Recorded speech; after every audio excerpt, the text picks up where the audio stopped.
ప్రజా సమస్యలపై చర్చించాల్సిన అసెంబ్లీని ఒక పార్టీ పూర్తిగా బహిష్కరించడం తన రాజకీయ జీవితంలో ఎప్పుడూ చూడలేదని ఏపీ సీఎం చంద్రబాబు విమర్శించారు. అసెంబ్లీ లాబీలో మీడియాతో సీఎం చంద్రబాబు చిట్చాట్గా మాట్లాడారు. సభ అత్యున్నత వేదిక అని బయట మాట్లాడితే ప్రయోజనం ఉండదన్నారు. గతంలో ఎన్టీఆర్ రాకపోయినా తాము పోరాడామని 2019-24 మధ్య తాను సభలో సవాల్ చేసి బయటకు వచ్చినా తమ ఎమ్మెల్యేలు చివరి రోజు వరకు ప్రజా సమస్యలపై పోరాటం కొనసాగించారని చంద్రబాబు గుర్తు చేశారు.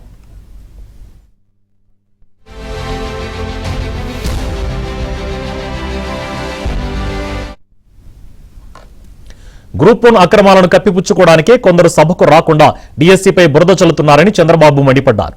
గత వైసీపీ ప్రభుత్వం కోతబెట్టిన బీసీ రిజర్వేషన్లని తామే పునరుద్ధరించామని చెప్పుకొచ్చారు. వైసీపీ అధినేత ఎన్ని అసత్యాలు చెప్పినా ప్రజలు వాటిని అస్సలు నమ్మే పరిస్థితిలో లేరని స్పష్టం చేశారు.